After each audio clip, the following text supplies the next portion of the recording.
അപ്പോൾ ഇന്ന് സാമ്പാർ റൈസ് ഉണ്ടാക്കി കേട്ടോ. അപ്പോൾ കഴിഞ്ഞേ ഉള്ളൂ പണിയൊക്കെ. എന്താ പറയുക, ഞാൻ നോൺ സ്റ്റിക്കിൽ ഉണ്ടാക്കി. കുക്കറിൽ വെച്ച് കഴിഞ്ഞാൽ കുക്കറിൽ പെട്ടെന്ന് ഇങ്ങനെ കുഴഞ്ഞു പോകും. അപ്പോൾ പിന്നെ അത് ഇഷ്ടമല്ല കുക്കറിൽ വെക്കുമ്പോൾ. കുഴഞ്ഞു എന്ന് പറയുമ്പോൾ നമുക്ക് അങ്ങനെ, ഞാൻ പച്ചരി കൊണ്ടാണ് ഉണ്ടാക്കിയത്. അപ്പോൾ പിന്നെ പച്ചരിക്കാണ് സാമ്പാർ റൈസിന് നല്ലത്, ഏറ്റവും പച്ചരി തന്നെയാണ്. അപ്പോൾ പിന്നെ ഞാൻ കുക്കറിൽ വെക്കാതെ നോൺ സ്റ്റിക്കിൽ വെച്ചു എന്നേ ഉള്ളൂ കേട്ടോ. പരിപ്പ് മാത്രം കുക്കറിൽ വേവിച്ച് പ്രത്യേകം വേവിച്ച് വെച്ചു. അപ്പോൾ ഒന്ന് കണ്ടു നോക്കിയാലോ. അപ്പോൾ സാമ്പാർ റൈസ് ഇഷ്ടമാണെങ്കിൽ ഒന്ന് ലൈക്ക് ചെയ്തേക്കൂ കേട്ടോ. വെളിച്ചെണ്ണ ചൂടായി കഴിഞ്ഞിട്ട് കടുക്, ഉലുവ, വറ്റൽമുളക് ഒന്ന് വറുക്കാം. അതിൻ്റെ കൂട്ടത്തിൽ കുറച്ച് കറിവേപ്പിലയും കുറച്ച് കായവും കൂടി വറുത്തെടുക്കാം. അത് കഴിഞ്ഞ് പച്ചക്കറികൾ ഓരോന്നായിട്ട് ചേർക്കാം. ഞാനിപ്പോൾ എടുത്തേക്കുന്നത് വെണ്ടയ്ക്ക, പിന്നെ വഴുതനങ്ങ, മുരിങ്ങക്കായ, തക്കാളി, പിന്നെ ഒരു ചെറിയ കഷ്ണം മത്തങ്ങ. അപ്പോൾ ഇതെല്ലാം കൂടി നന്നായിട്ട് ഒന്ന് മിക്സ് ചെയ്ത് ഒന്ന് വഴറ്റി കൊടുത്ത് ഏകദേശം 2 മിനിറ്റോളം കേട്ടോ ഒന്ന് അടച്ച് വെച്ച്, നമുക്കൊന്ന് വാടി കിട്ടാൻ വേണ്ടിയാണ് ഒന്ന് അടച്ച് വെച്ച് ആവി വഴറ്റിയെടുക്കാം. അരി ഞാൻ റെഡിയാക്കി വെച്ചിട്ടുണ്ട്. 1.5 ഗ്ലാസ് അരിയാണ്, കഴുകി ഒന്ന് കുതിർക്കാൻ വെച്ചിരിക്കുകയാണ്. പിന്നെ കുറച്ച് പരിപ്പും ഇവിടെ വേവിച്ച് വെച്ചിട്ടുണ്ട്. അപ്പോൾ 2-3 മിനിറ്റ് കഴിഞ്ഞു, ഏകദേശം ഒന്ന് വാടി വന്നിട്ടുണ്ട് പച്ചക്കറിയൊക്കെ. ഇതിലേക്ക് ആ കുതിർത്തിയ അരി ഒന്ന് വെള്ളമൊക്കെ കളഞ്ഞിട്ട് അത് അതിലേക്ക് ചേർത്ത് കൊടുക്കാം. പിന്നെ ആ വേവിച്ച പരിപ്പും കൂടി അതിലേക്ക് കൂട്ടത്തിൽ ചേർത്ത് കൊടുക്കാം.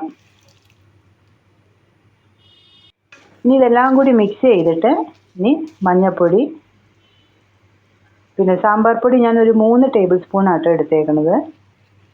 പിന്നെ ആവശ്യത്തിന് ഉപ്പ്, ഇതെല്ലാം കൂടി മിക്സ് ചെയ്തിട്ട് പുളിവെള്ളം ഒഴിച്ചു കൊടുക്കാം. അപ്പോൾ ഞാൻ 1.5 ഗ്ലാസ് അരിയാണ് എടുത്തേക്കുന്നത്. അപ്പോൾ 1 ഗ്ലാസ് പുളിവെള്ളം എടുത്തു.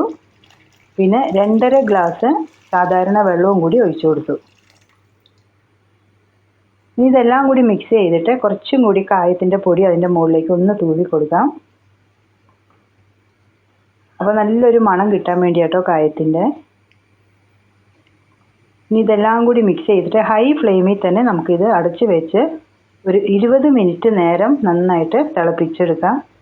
അപ്പോൾ ഇടയ്ക്ക് ഒന്ന് മിക്സ് ചെയ്ത് കൊടുക്കണമെങ്കിൽ, കാരണം വറ്റി പോവാതെ നോക്കണം. വെള്ളം ഇപ്പോൾ ഞാൻ കറക്റ്റ് അളവാണ് വെച്ചേക്കുന്നത്. കൂടുതൽ കുഴഞ്ഞ് വരണമെന്നുണ്ടെങ്കിൽ 1/2 ഗ്ലാസ് വെള്ളവും കൂടി ചേർക്കാം. ഇപ്പോൾ ഞാൻ 1.5 ഗ്ലാസ് അരിക്ക് 3.5 ഗ്ലാസ് വെള്ളം, അതായത് 1 ഗ്ലാസ് പുളിവെള്ളവും 2.5 ഗ്ലാസ് സാധാരണ വെള്ളവും. അപ്പോൾ അത് വേകുന്ന സമയം കൊണ്ട് ഞാനിപ്പോൾ ഇതിനു വേണ്ടി പ്രത്യേകിച്ച് കറി എന്ന് പറയാൻ കുറച്ച് തൈരിൽ ഇഞ്ചി ചതച്ചതും കുറച്ച് പച്ചമുളകും പിന്നെ കുറച്ച് കറിവേപ്പിലയും ഉപ്പും കൂടി ഇട്ടിട്ട് ഒന്ന് മിക്സ് ചെയ്ത് വെച്ചു. ഇഞ്ചി തൈര് എന്നൊക്കെ പറയില്ലേ, അതുപോലെ. അപ്പോൾ ഇന്നിപ്പോൾ ഈ സാമ്പാർ സാധനത്തിന് ഞാൻ എടുത്തേക്കണ കറി എന്ന് പറയുന്നത് ഇതാണ് കേട്ടോ.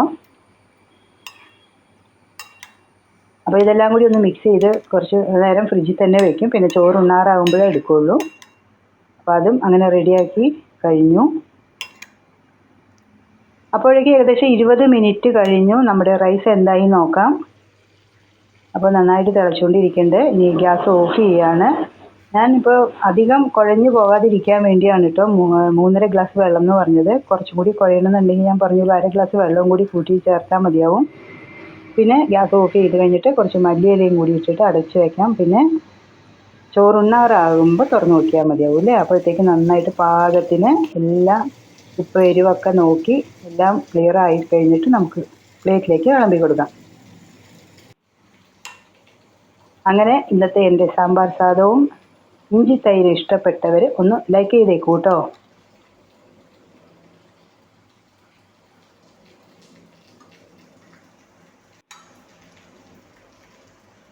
അപ്പോൾ നാളെ വീണ്ടും കാണാമേ.